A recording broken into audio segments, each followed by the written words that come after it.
Well, good morning all. I would like to call this meeting to order and welcome everyone. Welcome to all members of council that are joining us in person and virtually this morning. Welcome to all members of our staff that will provide us facts and information so we can make decisions in the best interest of the Corporation of ACW and all of our full-time and seasonal residents. Welcome also to any members of the public that may be joining us and the media.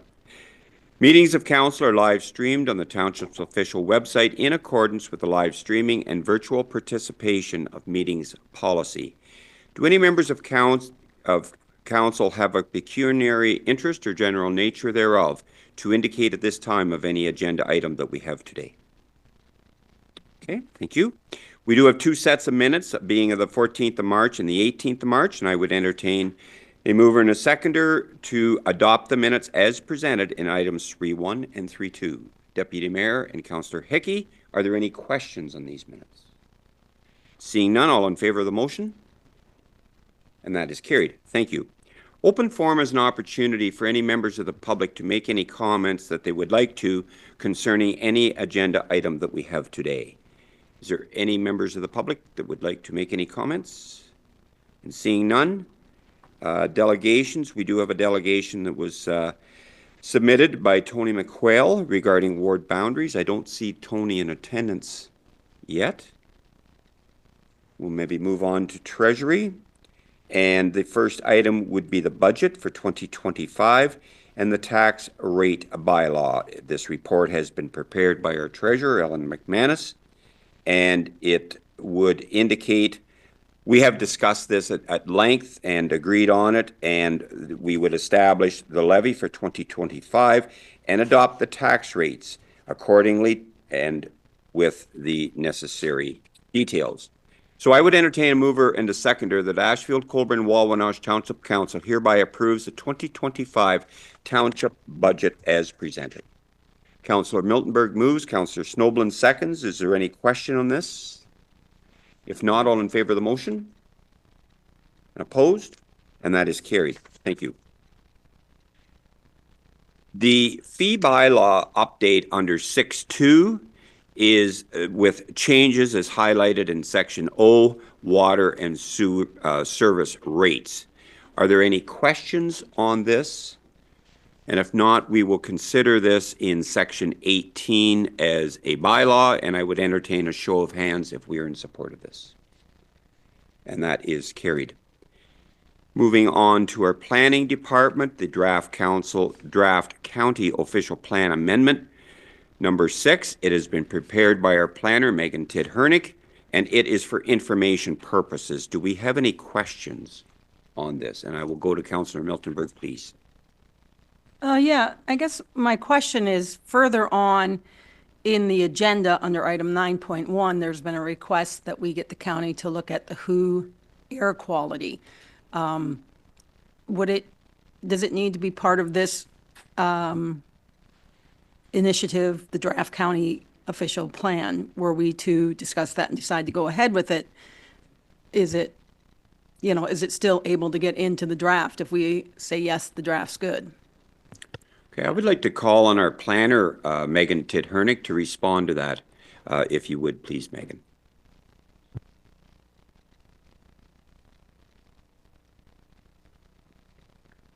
Good morning, Council. Just so I have a clear understanding of what you're asking for, if the county official plan moves forward and ACW decides to look at the WHO, the World Health Organization guidelines for aggregates, you're asking, will it be able to get into the county official plan? That's not something that we have talked about at the planner level yet. This was more an update from the provincial planning statement that has been updated just recently. So we are updating it based on those changes. And certainly we can, if ACW decides to incorporate the World Health Organization guidelines for aggregates, that can be something that is just in the ACW official plan and may not necessarily be in the county official plan. Okay, thank you. That makes sense. Absolutely. A follow-up or for clarification? Yeah, I understand that part, so thank you. I guess my question could have been more fulsome, so you understood it better. My understanding is official plans are done every so many years. You're updating this because of changes in legislation. So were we interested in following the somewhat fulsome process of getting it into the official plan? When would the official plan, is this going to set back when you're going to look? We generally do it every 5 years or whatever, but now you're doing it now. So then would it be another 5 years before, if we were interested in pursuing it to become, a countywide thing? Is that factoring in, I guess is my question. Okay, thank you for that. Megan, please. So you're right. We do our updates to the county official plans every 5 years. This is not considered to be a 5-year review, and it's not pushing it back and kind of resetting the timeline to, well, now we're doing it now. We have another 5 years before we do it again. We're not resetting that clock. It's just to keep updated with the new policy changes. Thank you. That is what I wanted to know. And do you offhand know when the next official full review is? You, Megan, please. I don't know off the top of my head when we have scheduled to do that. It is a resource issue as well. A bunch of our planners are going on maternity leave, so that does impact our ability and our resources for these fulsome reviews. So I don't know off the top of my head. Okay, thank you for that. Clerk, did you have any follow-up to add, please? The only thing I was going to add was that official plan amendments are, you can do them intermittently as well. So should council or Huron County Council decide they'd like to update their official plans, they can do so through official plan amendments, which can happen at any time. There is a public process to follow as well there. So. Okay, thank you for that. Follow-up, Councillor Hickey, please, on this. On the official plan? Yes. Okay. Yes. I got a question for, two questions, I think, actually, for Megan, if that's okay. Question on the land acknowledgement. Is there more coming with that? Is that going to be starting to be said at the start of meetings? Is there more action happening with the land acknowledgement, or can you just expand on that? Thank you for that. Megan, please.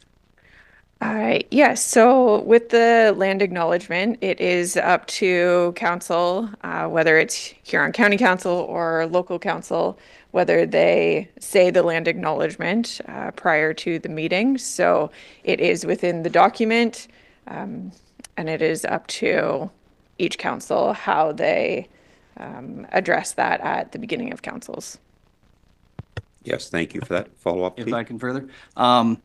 I reached out to a First Nations member about this just to see their opinion on it and their thoughts. And some of the feedback I got was land acknowledgements are worthless without action. She's happy to see it in the treaty. She often wonders if people know them beyond the treaty number, was a comment that she had. And she also commented that a land acknowledgement should include an action plan or a mention of what is being done to implement the 94 calls to action, truth, and reconciliation. So I guess my question was, is there more to this coming part of the next step, or is it just kind of in the plan just so it can be there? Thank you. Thank you for that. Megan, please. Sure. So in our official plan amendment review, we are speaking with Saugeen Ojibwe Nation and other nations. So we are getting their input into our official plans. And if there are action items that we can do and incorporate into our day-to-day lives, then we absolutely will be doing that. Okay, perfect. Thank you very much. Okay, thank you very much for this, Megan, responding to these queries. It is a privilege for me now to welcome Tony McQuail as a delegation this morning to our meeting regarding ward boundaries. The delegation request and documentation has been circulated to council. So, Tony, I would like to welcome you to take to the podium, indicate your first and last name, and you'll have up to 10 minutes. I believe our deputy clerk will indicate when there's 30 seconds left in that time allotted. So, welcome, Tony. Well, thank you, Mayor McNeil and council members. Today, I'm bringing a petition in accordance with Section 223 of the Ontario Municipal Act, and it deals with the issue of petitioning for wards. It says electors in a municipality may present a petition to the council asking the council to pass a bylaw dividing or redividing the municipality into wards or dissolving the existing wards. And then in its second clause, it speaks to the number of electors required.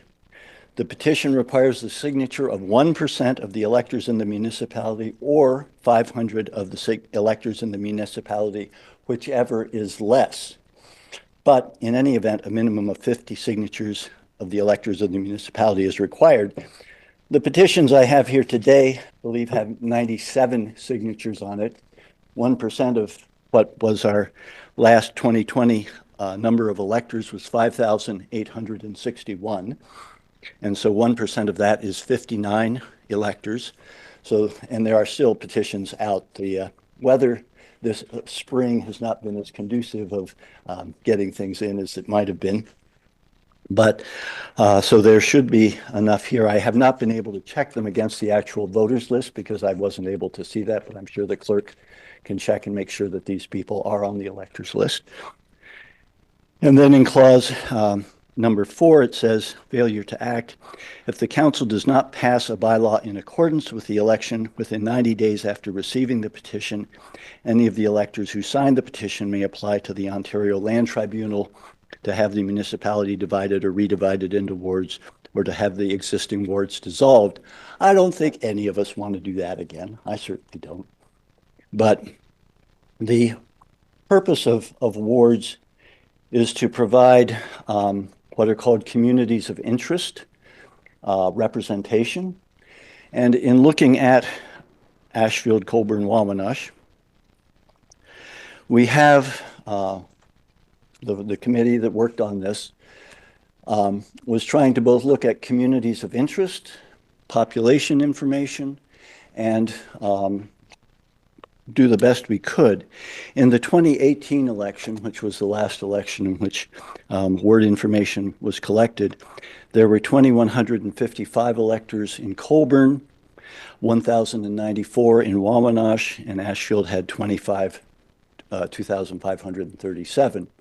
So in the ward boundaries that we have in the petition, we think that probably is the best we could do in terms of the information we had available at the time. We weren't able to get more detailed distribution either from Elections Ontario, from the Clerk Florence, or from the County Planner. So we think that the boundaries suggested reflect both communities of interest in terms of the lakeshore, communities of interest in terms of rural agricultural, and community of interest in terms of the rural agricultural and Amish community.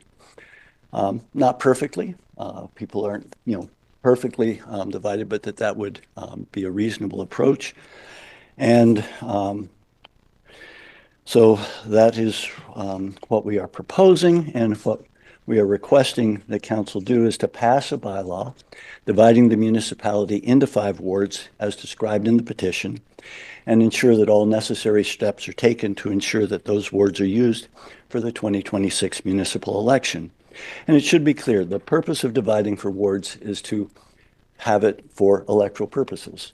It's not to try and further, to balkanize the municipality. You'd still be able to have your budget that you all work on together. And from my experience as a school board trustee, I in effect represented the ward of Ashfield and Wawanosh, because then they were called townships. But when I was at the school board, we passed a common budget. But we had an opportunity to represent and be somebody that people could go to and say that they had some concerns from that area. And same with you, Mayor McNeil. You represent this area into county council rather than having it, county council being elected at large. So this is the petition that is being brought by the folks who signed it, and I think basically if we go ahead and have it, we'll have a much better sense of how population is distributed. when we enumerate it on that basis. And I believe that Elections Ontario should be able to provide the enumeration figures when they are given that boundary information by the clerk. But so I hope you will look favorably on this petition and that we will proceed to have the 2026 election governed by this request and not be wasting your time, our time, and ratepayers' money arguing about it at the Ontario Land Tribunal. So that's my presentation. Thank you very much for your comments to us today. I guess the other question I should ask is who should the petitions be given to? I will take the petition. Okay, that's what I thought.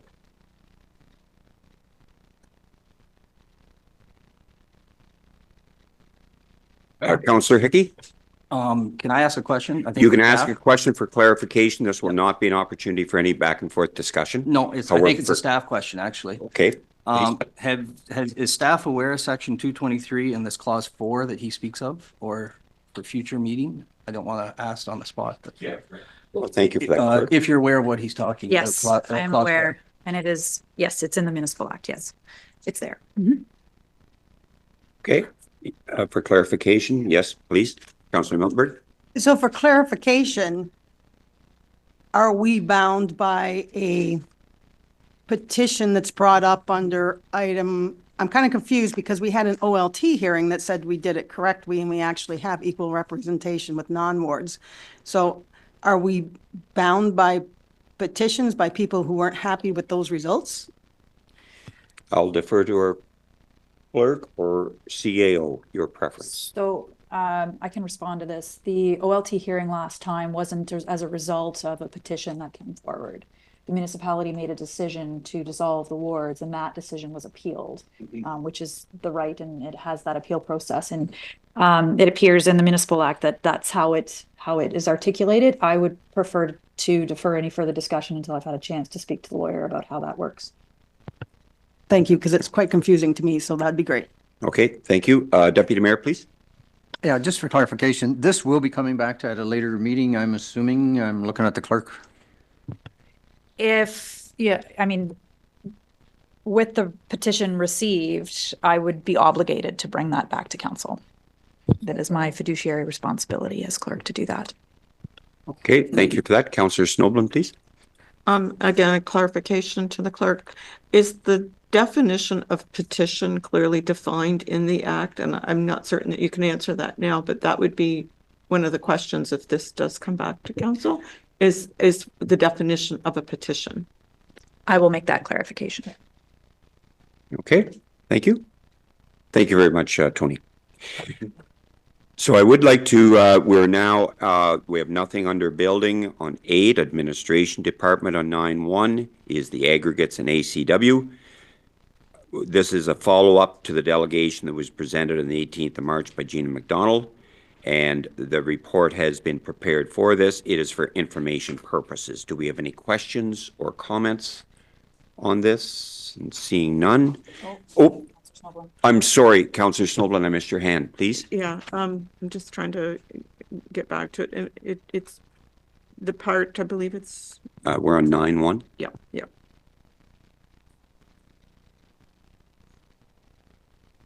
Apologize. Okay. On the first attachment, under the background was becoming a member of the TAPMO, and I do thank staff for providing the information on the TAPMO.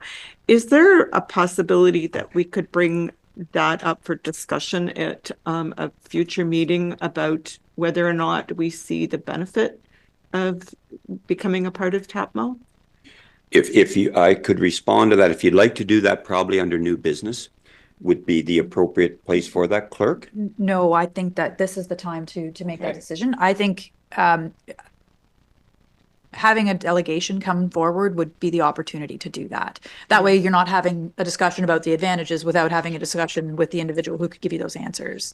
Yes. Yeah. So is it appropriate at this time then to ask if we could have staff investigate having a delegation come to a meeting and discuss about TAPMO, and Yes, from there we can decide whether or not it's beneficial. Okay, if that's the sentiment of council. Thank you.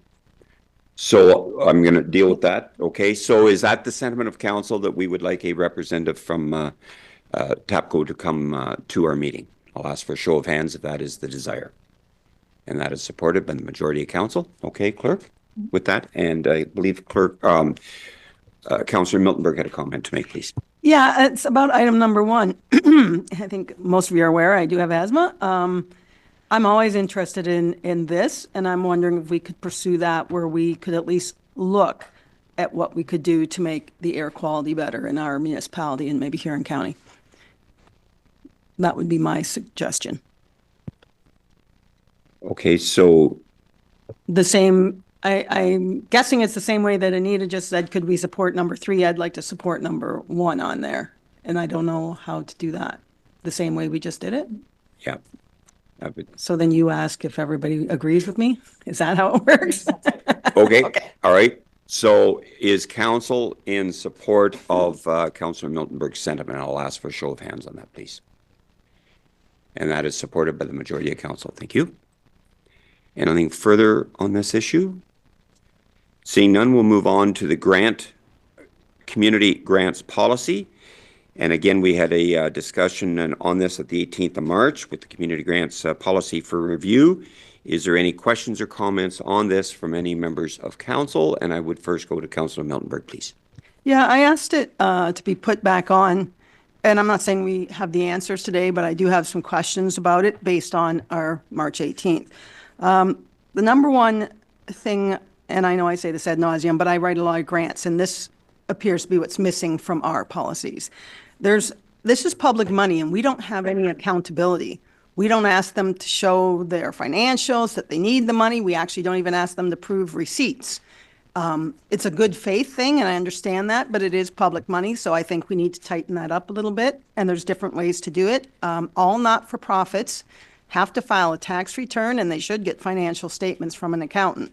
So I'm a lot more comfortable with what the government agrees happened rather than, a sometimes handcrafted, maybe has errors in it, loose leaf piece of paper saying that they need the money.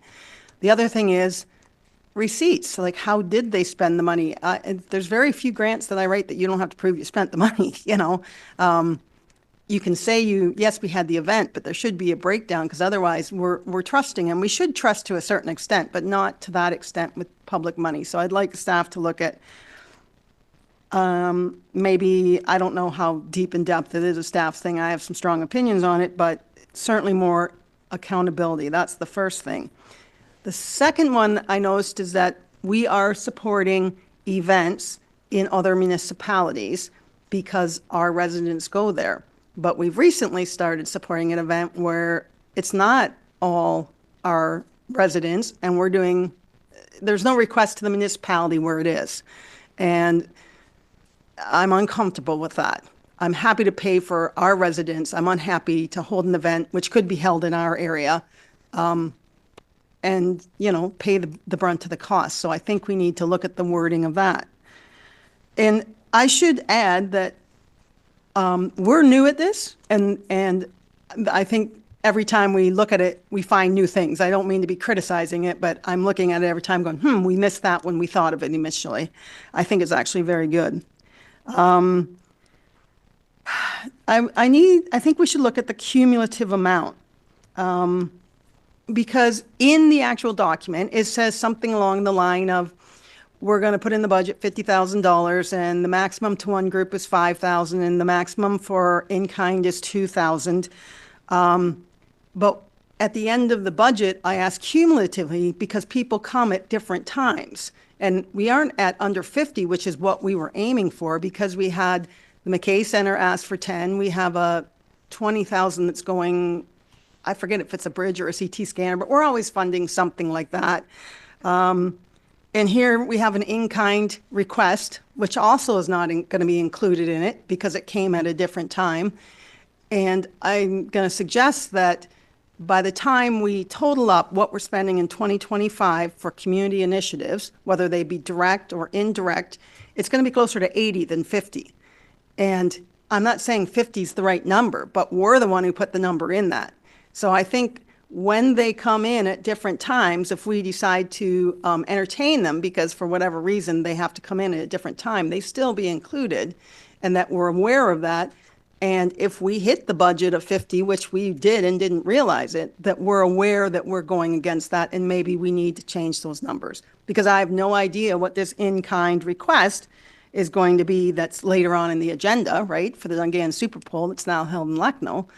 But, and I'm happy to support it, but that number's not included in our community grants that we did. So we're actually, and I really am surprised that I'm the one complaining about this, that we're giving more, too much money, because when I started, we gave none, right? So I think whatever the number is, we just have to make sure we're trying to hit it. And right now, we're not, actually. We think we are, but we're not. So I'd like the amounts looked at and the total amounts looked at, so we have a better idea of what we're actually doing, because we are granting money that doesn't hit our deadline. And if we are, then we have to be aware of that, and it has to be included, to my mind, in the total. And then this one I thought of, it's a frequent request, not on provincial and federal and municipal governments, although, yes, no, it is on municipal governments, but it is fairly frequently in business requests. It is, have you been funded before? What year and for what? Because what we're trying to do is give a hand up, not a handout, right? So we're not supposed to be the main funder all the time, right? So I'm not sure, because they might have different initiatives, and then you could evaluate that. But what we don't want to become is the primary funder for the same event every year, or maybe we do, but be aware of it, that this is it's probably going to come in later or whatever, right? I'm not sure what I think about that last one, even though I said it. I just know that it is on one I wrote yesterday. And some will say, like, you're eligible every 2 years or every 3 years. For example, Farm Credit Canada, it's 2 years. Trillium Mutual in Listowel is every 3 years. Like, there's, just so you don't get reliant on one source of income, I guess. So, but then the SLED, which is county, is you can do it every year, so I'm not sure what the right answer is. I just want to put it out there that I think we should be thinking about that. And those are my comments. Okay, thank you for that. Councillor Hickey, please. Thank you. Just a comment on two of the lines in here. Procedure number 6 states the township's contribution towards a program, project, or event will be a maximum of 75% of the budget. But then further on in eligibility, number 5 states the community grant program should not be considered the primary source of funding for an organization. Do those lines contradict each other when we're going to give up to 75%, but we're not supposed to be the primary source of funding? So just clarification, maybe, since we're reviewing this.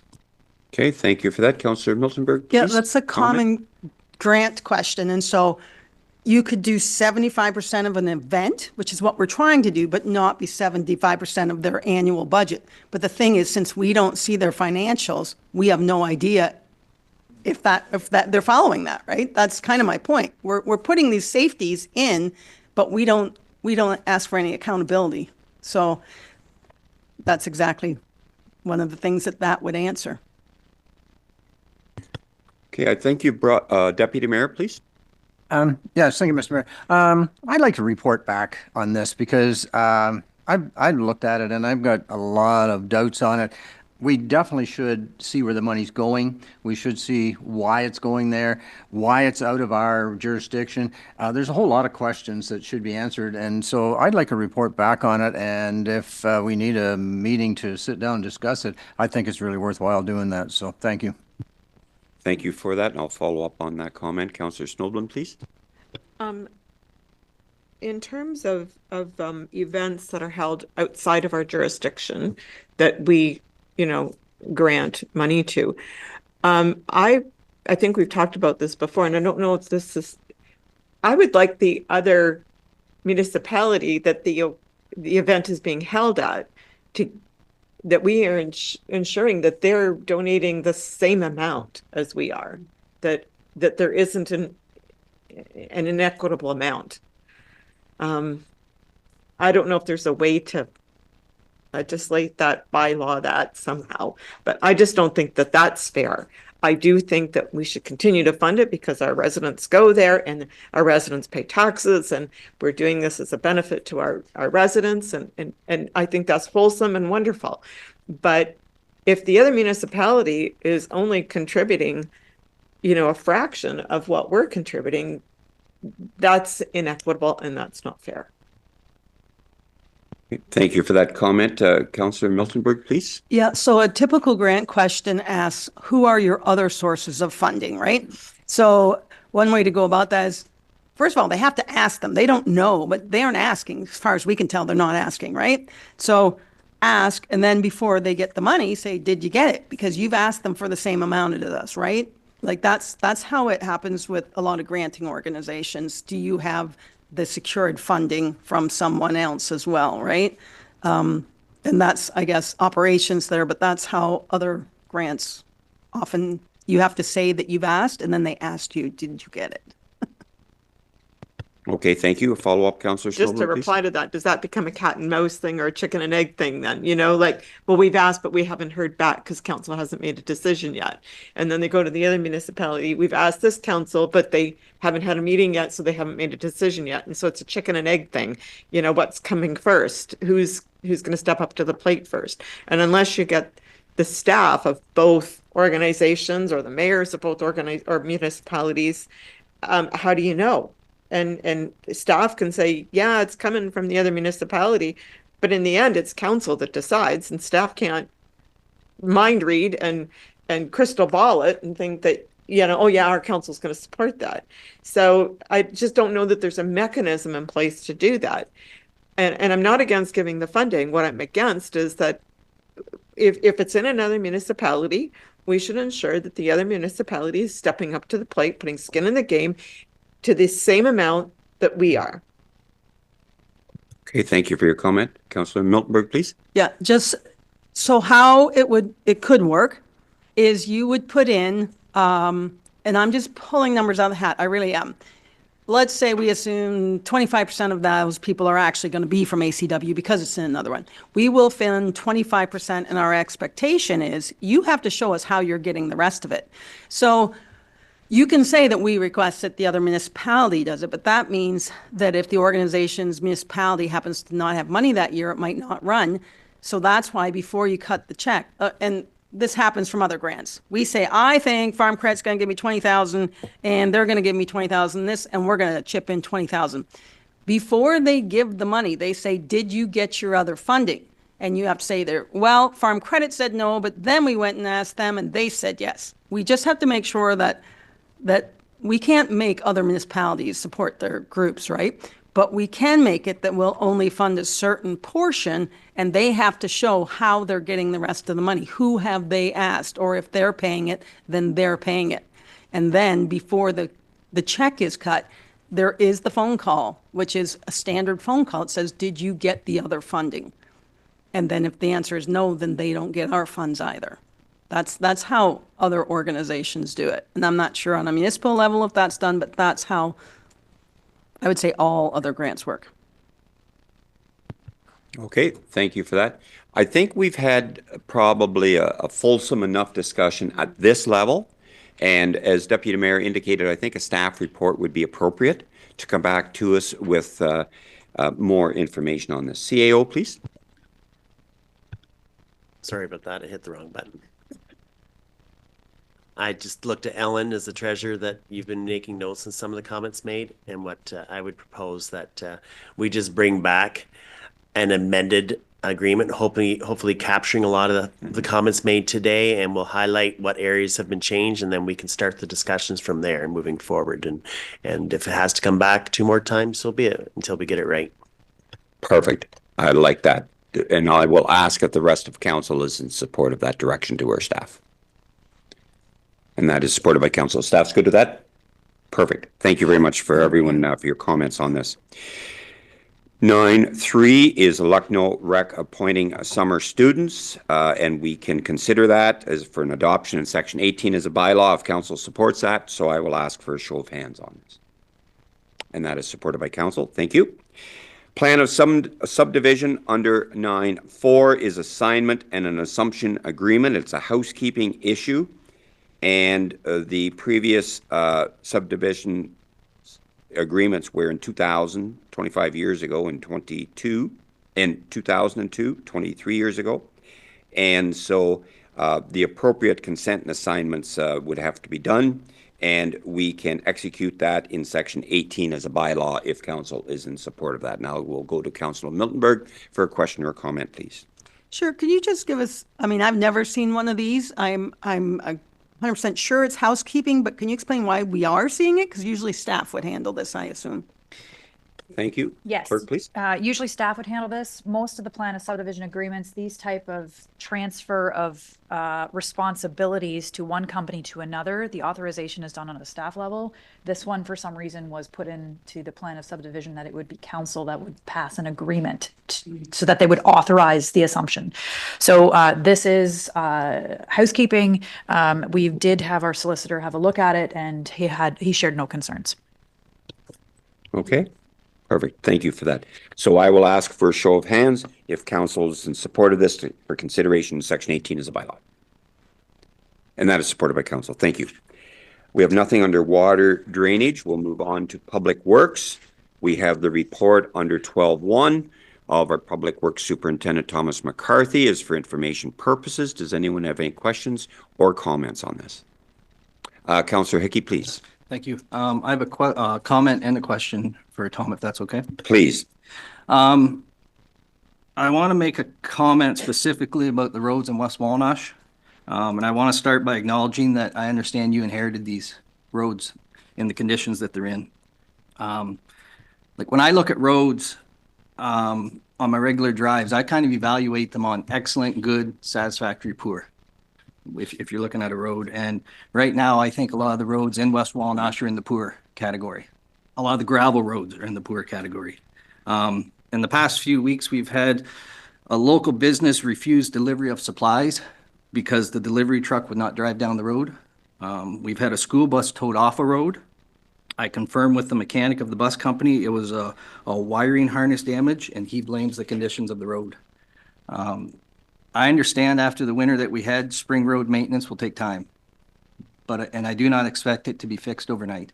But my question to you is, what can we do in 2025 at the appropriate time to try and make next spring better? And what work can be done so if the tile crew is a no-show again this year, what we have to work with next year is not the same that we have now? Thank you.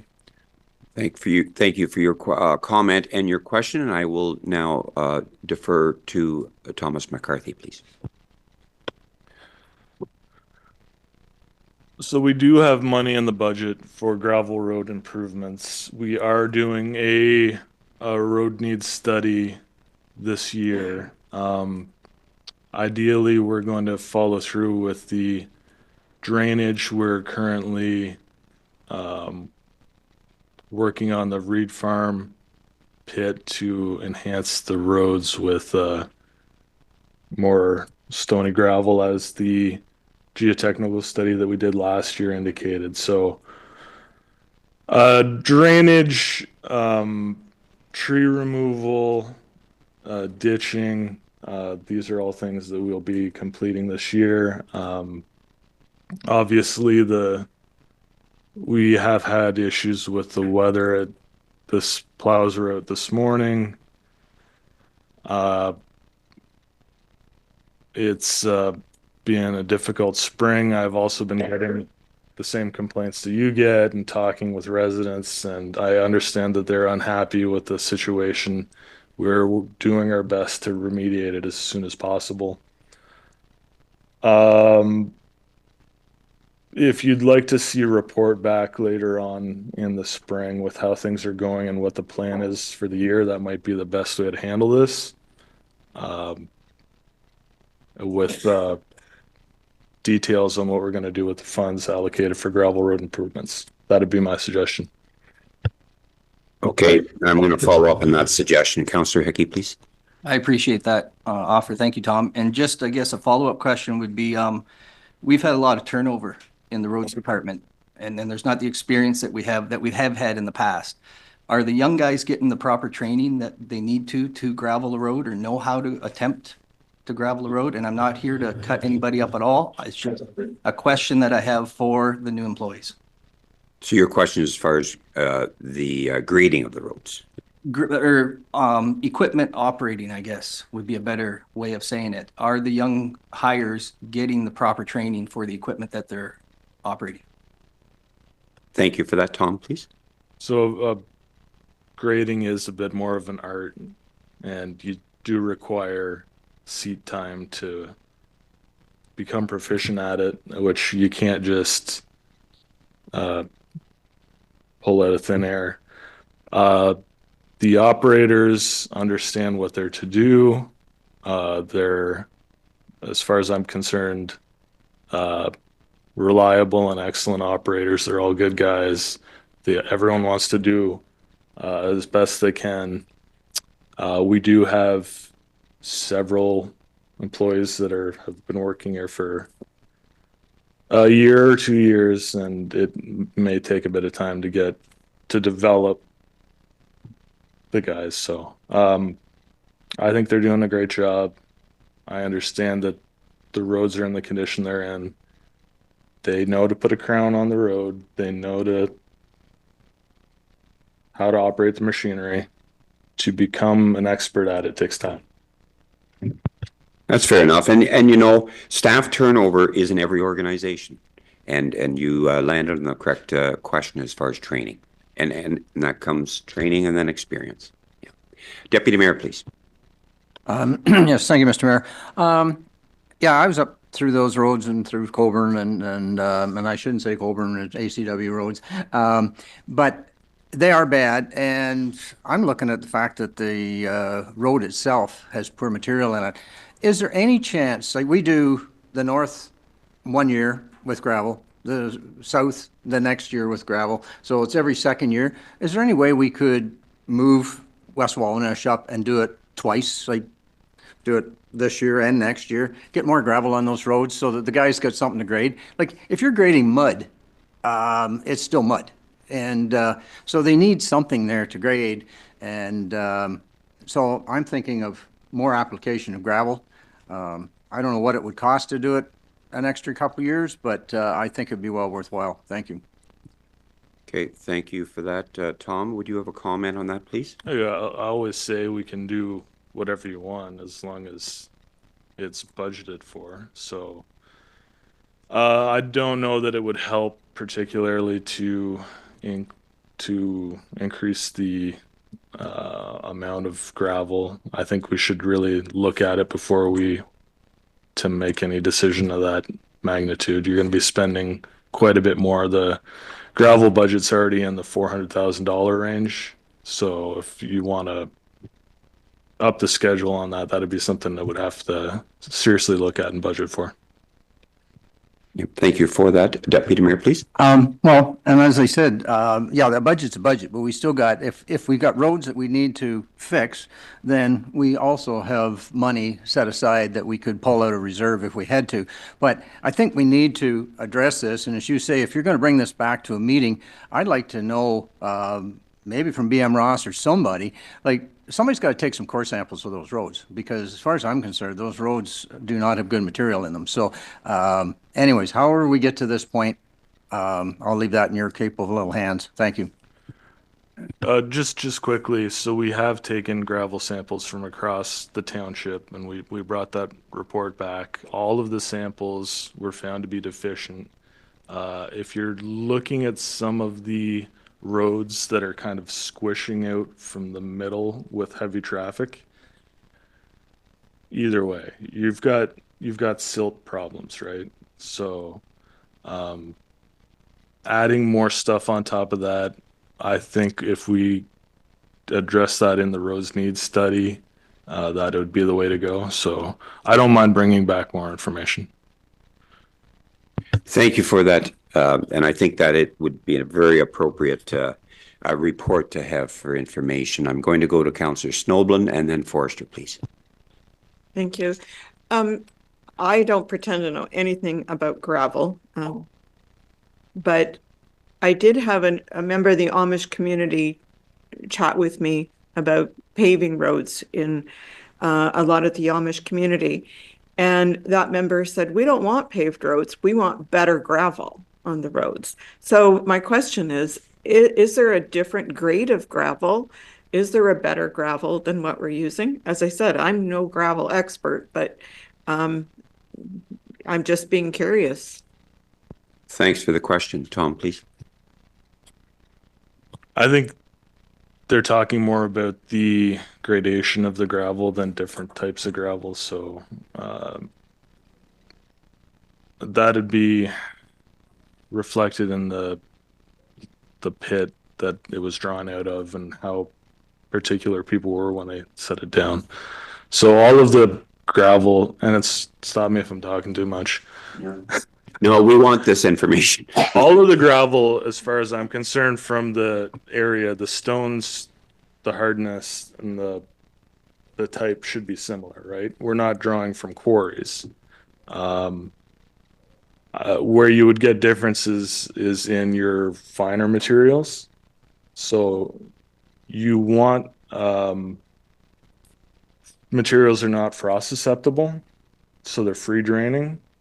So when you have a clay or a silt, the water molecules completely encircle that and hold on to it. And it takes 90% longer for clay and a silt to de-water than the sand would naturally, just the water runs through it. So if you have too many fine materials, you've got like a silty clayey road. It takes a lot longer in the spring. You get frost lenses, you get blow-ups, potholey areas, that sort of thing. So that's why we're looking at additional drainage and additional coarse material to try and sort that out. Okay, thank you for that. Councillor Forrester, please. Okay, thank you. My biggest concern, I concur with Evan's comments. It's safety. Like, I had to go around the block. It was last Sunday. And just before you got to Donnybrook, Zion, you had to go through there 10 kilometers an hour. There's no way to avoid the potholes. Like, so say somebody went ripping in there at 80 kilometers an hour. There's no way you could hang on. Like, so are we liable, or? That's my biggest concern. And I've had a lot of discussions over this drainage that we're going to do, and nobody can see how that's going to work. In the summertime, they get this like concrete. So how are you supposed to drain concrete? But I think we need to know a little bit more about that too. Okay, thank you. Okay, so you had a comment or a question and then a comment. Tom, please. Okay, so for liability, we follow the municipal maintenance standard. So we have a certain allotment of time to address a pothole after it's become known to the township. A class 6 road, there's no time limit. On a class 5 road, I believe it's 14 days. Zion Road has been graded because it's so wet. It's not giving you a nice driving surface, and the potholes are returning. I can go out and grade a road. If it's wet, it's gonna rut. Yeah. I wish that you never did it. And what we're dealing with is people having a burning desire to have their road graded and trying to hold off on it until it's kind of dry, or if it's not going to rain coming up, or if, just so that we're not back to square one and making things worse than when we started. Okay, you good at that, Wayne? Yeah. Perfect. Thanks for that, Tom. Councillor Miltenberg, please.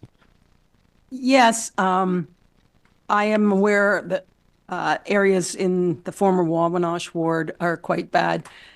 However, Tower Line is historically quite bad, and it's also where I live, and it's also the road that historically people take to the dump. And I've had multiple complaints, and my response is, you should talk to Curtis if you're looking for a counselor.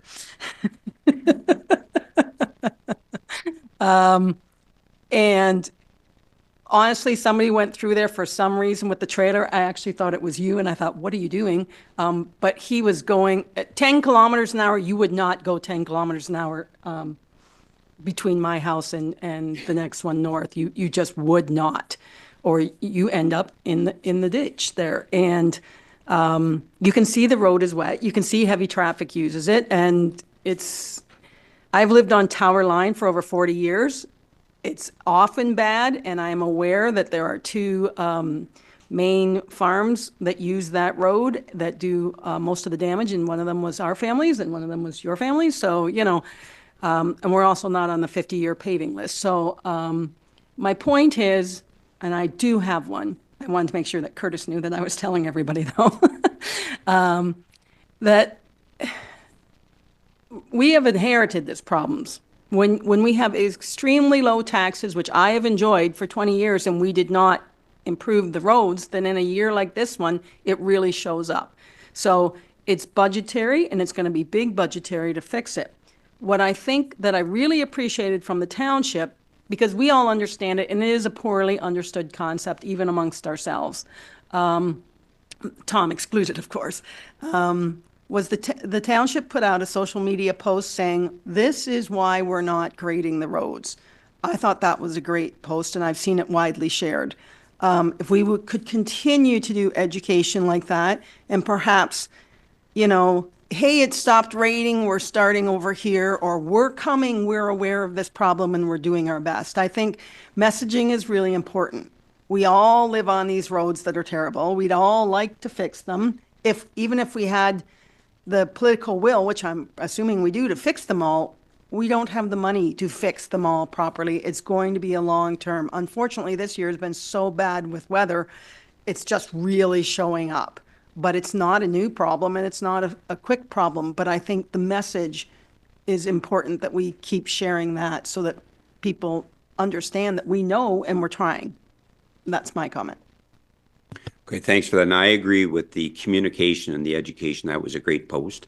All of us, including myself, had many calls on this matter, and everyone has an opinion. And it was great to have that communication from yourself and to our residents on the situation. So we all understand the issue, and Tom has offered to bring back a report, including the roads needs study that is going to be done, and that will include the drainage that Councillor Forrester alluded to.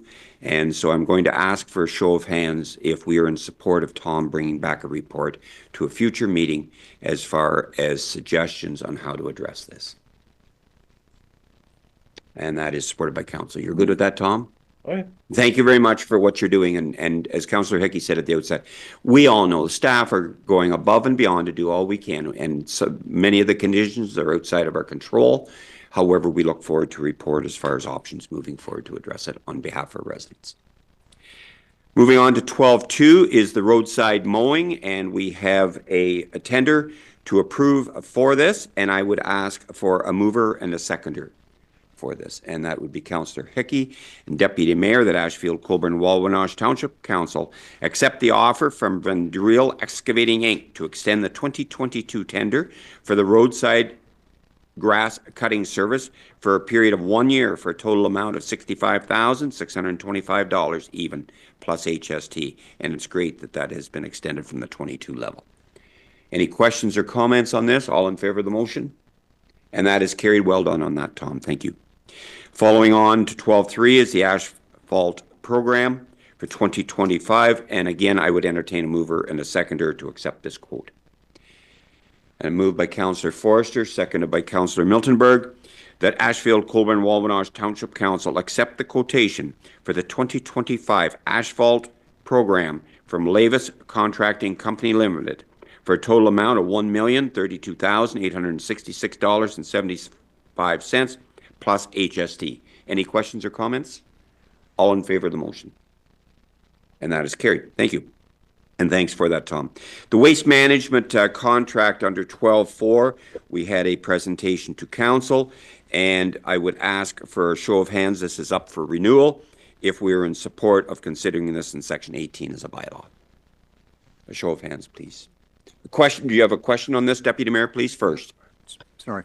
Yeah, at the last meeting, we talked about this, and we also talked about opting out of this. And from what I'm understanding, if you opt out, all you do is not get a bin, but you still pay. Is that right? I will defer to our CEO for that, please. You're talking two separate items. Excuse me. This is the contract for curbside pickup for garbage. The other thing is the bins. That's a separate issue. We haven't determined what our rate's going to be. The bins may not take an effect till the fall of 2026. So they're two separate items. This is a waste managed contract that goes part of our budget, and that's it. Okay, for clarification, Deputy Mayor, please. Yes. Well, I don't know where this would come in then, because like when we asked about the opting out, I was told that they could opt out, but they're still going to pay it on their taxes. So why would anybody want to opt out if you're going to pay it? You might as well have the bin. But you're right, like the bins are later on. This was just this, but I would like to get that front and foremost in the front of everybody, because everybody's in this. There's going to be, when this happens, everybody's in it, because there's going to be a charge on your taxes, is there not? Okay, I like I said, there's two separate issues. This is the contract for garbage pickup. The opting in and opting out was with respect to your bin. As I said, it's not going to happen until 2026. If you opt in for your bin, you will get a bin, and you'll pay X amount of dollars for bag in lieu of bag tags. If you opt out, you don't pay for that bag tags, and you will have to take your refuse to the landfill site and pay for the cost of the dumping of your waste over the scale and pay the appropriate rate. So basically, the charge that we're going to anticipate that we're going to create sometime moving forward is in lieu of bag tags for the disposal of the garbage. Okay, thank you for that. Does that clarify your No, question? because all right, so I'm not paying bag tags anymore. Okay, so if I opt out, then I pay it going across the scale. So then who's that's going to correct. pick up my cost? So say I never go to the scale once a year. Okay, so there's still a cost of that truck to drive down past my place. So that's going to go on my taxes, is it not? Or how are you going to recoup that? Are you going to, if I opt out, are you going to put it on Florence's bill, on her taxes? Okay, CAO, please. The contract is $127,400. That is part of the municipal levy and part of our budget. That amount is shared by everyone into the entire municipality. That's what we're talking about today. The opting in and out is whether you get a bin, and whether you're going to get a bin, you will pay the amount, whatever to be determined, and basically it's bag tags. So we're talking two separate issues. So I'm going to repeat it one more time. The contract is $127,400 paid by the general tax base. The bins opting in or out are the bin and the associated charges, which is in lieu of bag tags. Okay, Yep. thank you, and I'll let this go through today because we're not on the same page at all. So when the other comes forward, then I'll have some questions for you. Thank you. Okay, so we're dealing with, yes, they're two separate issues, and this is what we're dealing with today. Any further questions or comments on this? And if not, I'll ask for a show of hands if we're in support of this to adopt the contract by bylaw. And that is supported by council. Thank you. The second part is the waste management. We had asked for the proposed extension of Lake Shore servicing, and nothing has been provided as of yet at this time. So that is just for information purposes. Okay. Moving on to number 13, council committee reports. Do any members of council have any reports that they would like to share on this time from committee level? Councillor Snowblin first, please. Thank you. I just wanted to remind council members, staff members, that in a collaboration between economic development and community safety and well-being, committees are hosting a Thrive Summit. It's a 2-day summit, April 14th and 15th. It highlights and showcases the work and collaboration that these two committees have done for Huron County and parts of Perth County over the past 2 years. There will be in-depth panel discussions and education-related presentations, and I wholeheartedly encourage everyone to sign up for it and become aware of what these two committees are doing and highlighting the hard work that particularly the staff are doing towards making Huron County a thriving and enjoyable and economically viable place to live and raise a family. Okay, thank you for that. Any additional committee reports? I'll go to Councillor Hickey and then Councillor Miltenberg, please. Thank you. I share with a few of the committees, I guess, with the next one, so maybe I don't know who if I'll overlap a bit. I'll just report on the short-term rental a committee that we had. We had a meeting there a week and a half ago.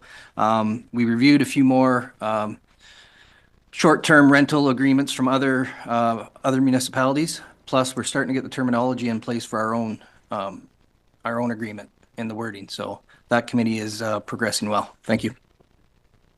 Thank you for that. Councillor Miltenberg, please. Yeah, I actually had 4 meetings, and one of them was a short-term rental, and I concur. One of them was the Lucknow Joint Rec, and there will be minutes coming. And if you have questions in the minutes, then we can do that. I also had the opportunity to chair the ECDEV meeting, which I will let Glenn report on because he's generally the chair, but he came in virtually and the meeting was significantly longer because I was chairing. So hopefully that doesn't happen again. I also went to St. Helens. It was a very fulsome meeting. We had not had the opportunity to meet in person since September due to weather. Also, minutes will be coming with all those. But 2 items I would like to mention from the St. Helens, which are more time sensitive than you'll get the minutes, is number 1. I nominated St. Helens Group for both the outstanding group and I nominated 3 volunteers, Ron Snowden, Barb Snowden, and Kathy Todd. They were not the recipients, and that group won both awards last year, but the group was happy to hear that and accepted their nominations. And they continue to do great work. The other thing is, and this is important, the annual fish fry was inadvertently advertised 2 different dates. The correct date is June 14th. Tickets went on sale April 1st. And they continue to do great works, and it's going to be another great fish fry. There will be a post on social media. Generally, it's Barb Snowden or Kathy Todd, and there'll be phone numbers to contact. Because if you tell me, I just have to tell them. Okay, thank you. Perfect. Thank you for that. Any additional committee reports? Deputy Mayor, please. Thank you, Mr. Mayor. And I guess this will be through the staff because this is more of a question than a report. The Auburn Hall, their kitchen is going to have to be renovated, and there's going to be a fair bit of cost to this. Should we wait for the report to come in before we do anything with this, or should we be looking at next year having this come up so that we put extra money in the budget, because we are going to get tapped for some of the cost of this? And so I was just wondering that. And my second one is the Ben Miller Hall. After that wonderful windstorm we had, there's a pile of limbs down at the hall and as in the parking lot as well. So who would clean that up? And that's also to the staff. Thank you. Okay, the first question regarding the Auburn renovations, CEO, please. Just like any other committee, I assume that they're agreeing to go ahead with that they will present their budget and provide it to the local councils for their consideration. Okay with that. And the second question on fallen branches, Tom, please, Public Works. Yeah, we'll go pick them up. Thank you for that. That'd be appreciated. Okay. Any additional committee reports? If not, I did attend the Good Roads Convention from the 30th of March to the 2nd of April. And I was able to attend many sessions. The first one, 2 p.m. on Sunday, was the Emerging Municipal Leaders Forum, and it was quite interesting, and it was just reflective of how all levels of municipalities are experiencing staff turnover. And the key is first attraction and secondary retention, and treating our staff appropriately with the correct culture within the municipality that starts at this table. It encourages and reinforces staff's importance on behalf of our residents, carry out the work on our behalf, and it was a very worthwhile session. The following morning was the opening at 8:45. The Mayor of Toronto, Olivia Chow, presented to those in attendance. There was a very interesting presentation on the hidden costs of carb load and how through the years vehicles have got larger, more weight, and the effect on the roads and the safety of that, the larger vehicles. And I say safety because individuals feel that if they ride in a larger vehicles, they are safer than those that are smaller. There was also a very interesting session on transferring nuclear fuel in Ontario, and I made many conversations with individuals from Ignace on this, and they probably have more questions than answers. And it was, I'll just leave it there at this point in time. I also attended a panel on the future of Canada-U.S. relations. It changes daily as to the tariffs, who's affected, who isn't. And our upper levels of government are very aware that there may need to be action, and there has been action this week on a provincial level as far as addressing this with the residents of Ontario. I also attended a session on municipal capital projects. Very interesting. Public engagement on road safety. We're all interested in making our roads safer, and how do we do that? The leader of the official opposition, Merritt Stiles, on behalf of the NDP, made a presentation on Tuesday morning, and then a very interesting presentation by Wes Marshall on traffic engineering and the effects of that on our residents. Advancing transportation equity in Ontario, and public transit is a challenge to everyone. It's not unique to rural Ontario. It's not unique to ACW.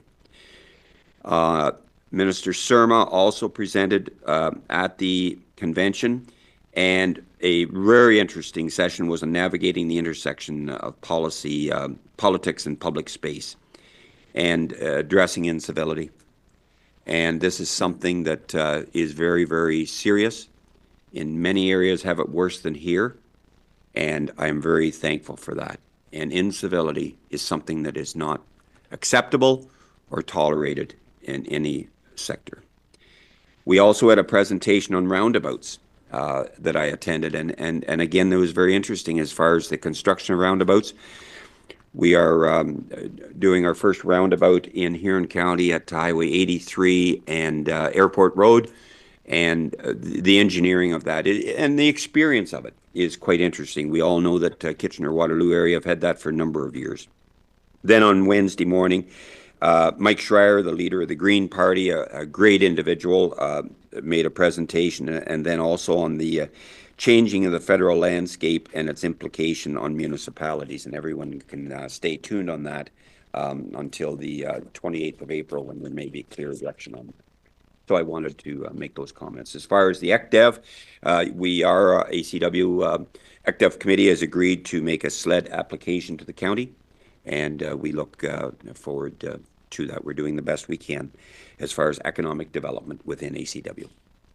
Anything additional, Councillor Milford, please? Yeah, it's actually two. One for, both of them for the Ben Miller Playground, one a small one for accessibility, and then there was an opportunity to make a second one for a larger lump sum. There, I think the request is maxed at maybe 10,000 or something like that. Correct. And the deadline is the 17th, and we're trying.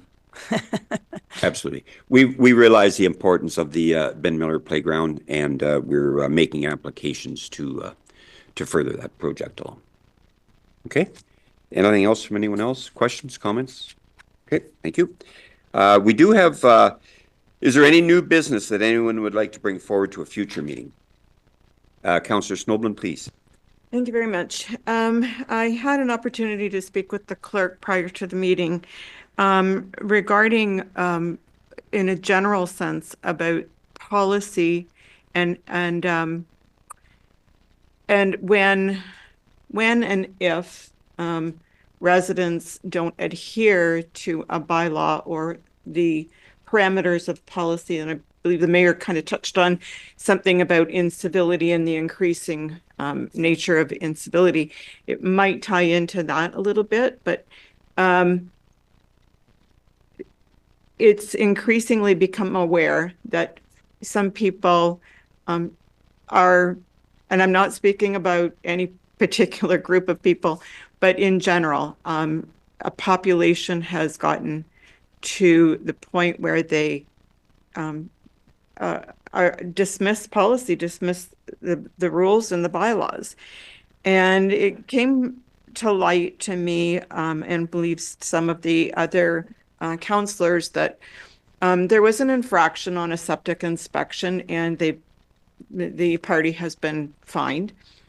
And I recall at some point years ago that, you know, if the infraction is less than doing the action, they'll just keep in, you know, it's like a parking ticket. If the parking ticket is less than paying to park your car, you'll just park and get the ticket and pay the ticket.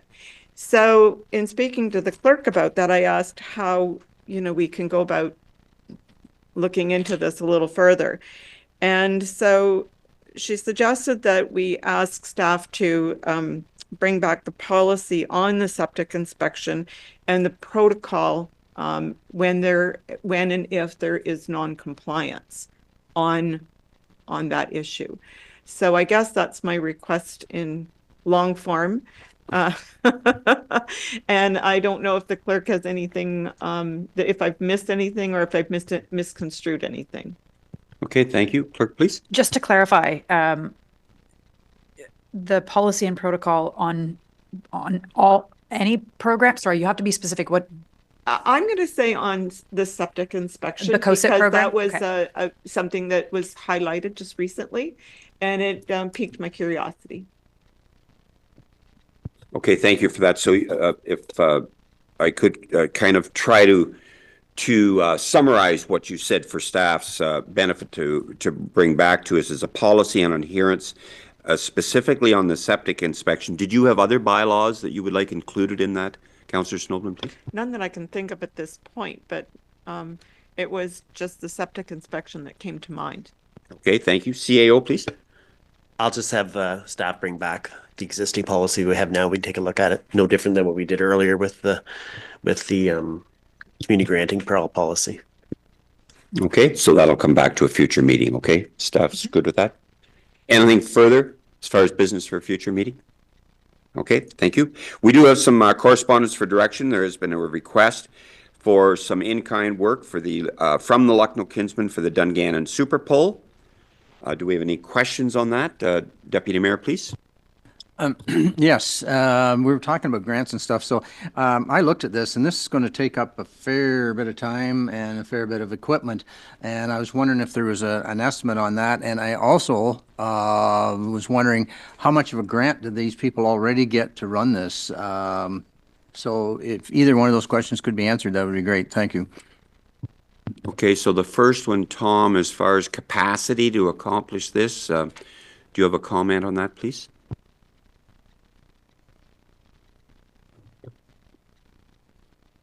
I'm just trying to remember if we looked into this last year. It's generally 2 trucks and then 2 guys, and sometimes they might want it emptied in between and then refilled. So it's not overly costly. We have the machinery. I could try and get a better idea on it if we were charging them the hourly rate from the I think Mr. Becker's got a. Okay, thank you for that. CAO, please. So like Tom said, we just put trucks there and they park there and they're done. And then I think the garbage goes to the Huron Kinloss landfill site. It doesn't come to our landfill site. And then the grader, I think they use to pull to grade the track, but our employees don't charge us for that. I think they volunteer for that grading, I think, because they're all excited and they enjoy doing that. So I think it's just the two things, and we have done it for a number of years, but that's all I have to add to it. Okay, thank you for that. Do you have a follow-up, Deputy Mayor? Yeah, because it's not 2 trucks. If I read it right, it's 4 trucks, and it's 3 days. And but if the guys are volunteering their time, then all we have is the trucks and the grader in there. So, but I was just wanting to get, and I'll ask for this. I think I'd like Tom to bring back a estimate of what we are donating in far as time and vehicles, along with, and whoever, if they got a grant before, I'd like to know what that grant was. So thank you for that. Okay, thank you. Councillor Miltenberg, please. Well, I agree 100% with Bill's sentiment. I'm not sure that that's the correct sentiment for right now, because right now we've done it before and it fits our current granting policy if the cost is in there. I am interested in the fact that you said, you know, we do 2 trucks and now they're asking for 4 trucks and they want 2 graders. Like, this is a significant ask. So I am interested in getting the numbers of an estimate of what that would cost. I think at this point, I don't think it's fair to say, give us your whole budget, because we haven't asked anybody yet. And we haven't changed our policy. I think going forward, that's a valid request, but our own policy says no more than $2,000. So if it's not under the policy, then we have to make special exception. But I think we have time to say, we're going to look at what it costs, because this is a bigger ask than last year. And then our conversation around that could be incorporated into the community granting policy conversation, right? But this is kind of what we've been doing. And that's why I wonder if the every couple of years is valid, because they have every right to expect this. We've been doing this for a long, long time. If we're going to change policy, we should know that ahead of time. But right now, it has been the policy that we support this. They are asking for an expanded in-kind, so I think we need to look at that. But if we're going to change policy mid-direction, they so far have done exactly what we've asked them to. And as I recall, last year we got a fair amount of promotion for doing it too, which has a value. So I think because of the extended ask from last year, we are quite within our rights to ask what it's going to cost before we say yes. But as far as agreeing with it, I think we've kind of painted ourselves into this corner for this year that we should, if we can and it fits our budget. Okay, thank you for that. Deputy Mayor, please. Yeah, just a clarification. I wasn't thinking of taking it away from them. I just like to know how much we are spending. And like, if we're putting $10,000 in there, I would like to see ACW get a pat in the back for $10,000. But, you know, as far as taking it away, I had no intentions of that. It's just, I would just like clarification. Thank you. Okay, thanks for that. I will suggest that this is a great community event. There are a lot of residents of ACW that attend this, and it is an event that exemplifies the collaboration of our area. HK, the facility where it's held, ACW, the Lucknow Arena, we're all in this together, and they raise a lot of money for the benefit of the area. And I would certainly think that, and you know, that's exemplified when we see our staff donating their time. We're all volunteers. Councillor Miltenberg, please. Yeah, I'm going to echo Bill there and say I have no interest in saying no. However, I'm also uncomfortable spending an unknown amount of money for an expanded ask. This is not the same ask as last year. As far as I can tell, it's about twice as much. I don't even know what it cost us last year. And I've already mentioned, it's not this event in particular, it's all of them. I'd like some public accountability, and we need to know what we're spending. And it's April 3rd was the ask. It's April 8th. There is an unreal expectation that they get an answer back within a week, right? So I think to say we're going to make the decision, table it to the next meeting when we know what this actually costs is quite reasonable. And that's my request, that we table this request to the next meeting. Okay. So I'm going to ask for a show of hands from council if we would like this tabled until our next meeting. And that is supported by the majority of council. Okay, thank you. CAO, please. So Tom, you're clear on bringing back a report of what this approximate cost is then? You're good with that, Tom, for our next meeting? Absolutely. Perfect, thank you. We do have a number of items of correspondence, and they are for information purposes. Everyone has read those. Any comments on any of them? And if not, under unfinished business, AMO conference is from the 17th to the 20th of August, and Councillor Miltenberg and myself are registered for that. CAO, please. Sorry, back to correspondence. The Thrive Summit, perhaps those members of council that have indicated they want to attend Thrive, that it can be acknowledged at today's meeting who is attending. Okay, I will ask for any individuals that would like to attend the Thrive conference to please raise your hands. Mr. Mayor? Yes, please, Councillor Miltenberg. I am registered, but only for 1 day. I can only go 1 day. Right. Can we clarify that again? I just want to make sure staff has got the right. So Glenn, Anita, and Jennifer are the only council members who are registering for Thrive. Okay, I just want to make sure because staff was going to go ahead and register. We just want to make sure we're all clear. And since I'm on that topic, 16.6, I just want to make sure that it wasn't an oversight, that no one's attending that as well. Thank you. Oh, no, I will be. I'm so- sorry, 16.6, the Huron County Municipal Officers Association, I will be attending that. Okay, so one member council is attending that? Oh, Bill, okay, so. This is the one at the Reach, right? So 2 council members for 16.6, Bill and Glenn. Thank you. Okay. Anything else on any of these items? Okay, staff's good with that? Okay, we do have a number of bylaws today. Would it be okay if I went around the room with council? So the first is regarding the waste management contract. It would be moved by Deputy Mayor Vanstone, seconded by Councillor Snoblin. The leave be given to introduce bylaw number 20-2025, being a bylaw to authorize the execution of an agreement to provide management of solid waste services between Waste Management of Canada Corporation for the Township of Ashfield-Colborne-Wawanosh, and that it now be read severally, a first, second, and third time, and finally pass this 8th day of April 2025. All in favor of this motion?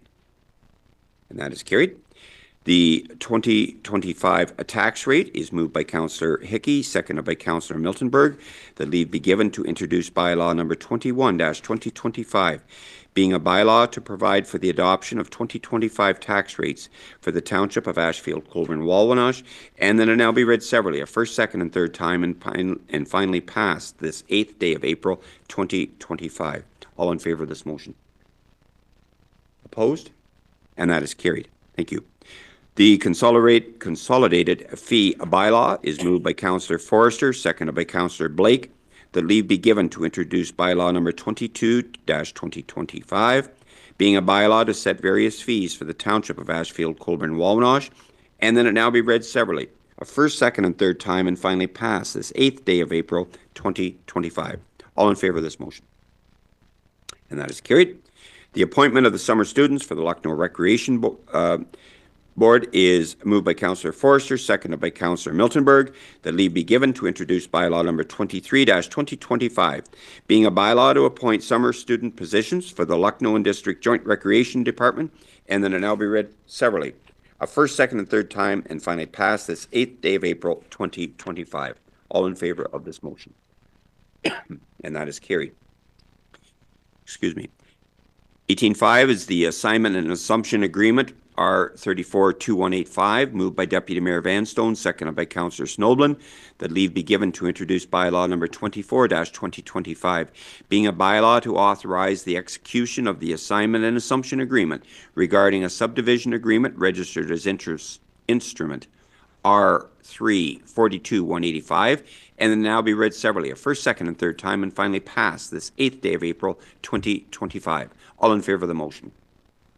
And that is carried. Similarly, the assignment and assumption agreement for R340634 is moved by Councillor Hickey, seconded by Councillor Snoblin. The leave be given to introduce bylaw number 25-2025, being a bylaw to authorize the execution of an assignment and assumption agreement regarding a subdivision agreement registered as instrument R340634, and then it now be read severally, a first, second, and third time, and finally passed this 8th day of April 2025. All in favor of this motion? And that is carried. We do have a closed session today, and it would be moved by Councillor Miltenberg, seconded by Councillor Forrester, that Ashfield-Colborne-Wawanosh Township Council move into a closed session in accordance with Section 239 in brackets 2 and brackets E of the Municipal Act, with the CAO, Clerk, and Public Works Superintendent remaining in attendance at 10:24 a.m. for the purpose of discussing litigation, including matters before administrative tribunals affecting the municipality. All in favor of this motion?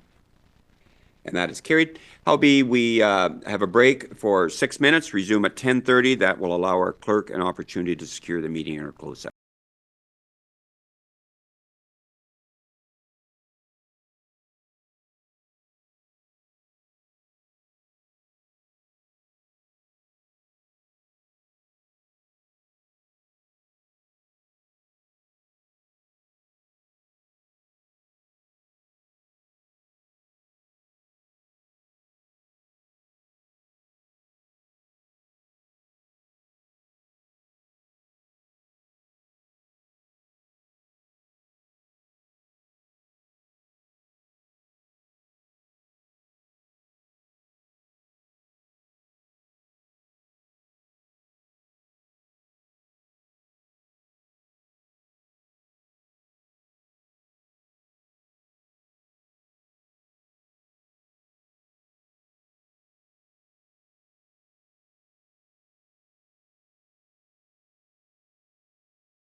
Okay, thank you very much. We are now back in our open session, and I will defer to our clerk for reporting out of the closed session, please.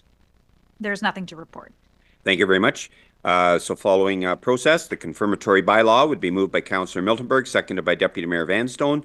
The leave be given to introduce bylaw number 26-2025, being a bylaw to confirm the proceedings of the Township of Ashfield-Colborne-Wawanosh Council meeting held on April 8th, 2025, and then it now be read severally a first, second, and third time, and finally pass this 8th day of April 2025. All in favor of the motion?